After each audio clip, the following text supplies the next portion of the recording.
Now on this Easter Sunday, our closer look at the political power of evangelicals. They're 15% of the adult population, yet in 2012 accounted for nearly a quarter of all voters. But is their outsized political influence fading? We'll talk with Reverend Franklin Graham and other leaders. First, here's Dan Harris. One glance at the heavily tattooed, skinny jean-wearing pastor Carl Lentz. If you're new here and you're looking around, I love new people in our church. And you will quickly conclude that this place, called Hillsong, is not your traditional church.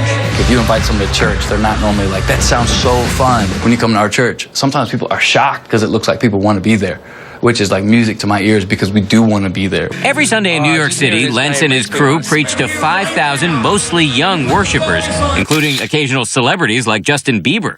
Here you will find fashion-forward outfits, heartfelt talk about Jesus, and professional-grade, pop-inflected gospel music.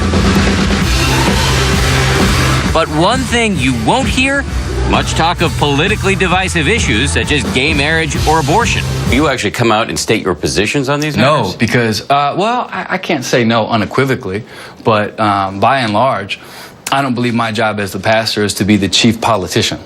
And I do think there's room for disagreement in church. This is a far cry from the evangelical megachurches I've visited in well over a decade of covering the American faith scene. And like when I interviewed firebrand televangelist, the late D. James Kennedy, in the aftermath of George W. Bush's re-election in 2004, in which so-called values voters played a huge role.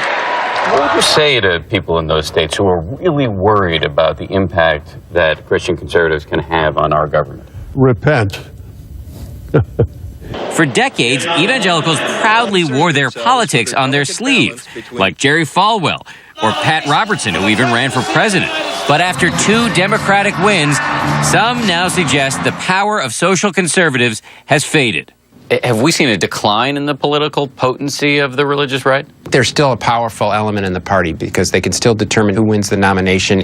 But part of the problem, not in the primaries but in a general election, is the country in many ways culturally is moved away from their issues. Take gay marriage, where attitudes have changed substantially. 59% of Americans now support it.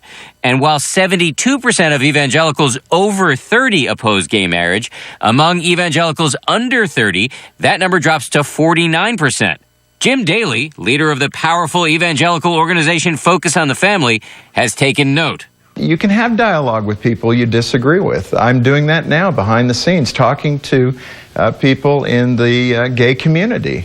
We don't agree on marriage, but there are other things that we can work toward to make culture better. Daly took over for founder and political lightning rod Dr. James Dobson, who once said gay marriage would lead to group marriage or incest.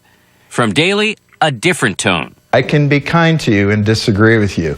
That's hard in this culture, but it's something we have to relearn. Still, he notes a change in tone doesn't mean a change in principles, which all adds up to a new challenge for a new generation of evangelicals. I think we try to present people what we believe truth to be and what the gospel is, and what you do with it, that's on you. For this week, Dan Harris, ABC News, New York.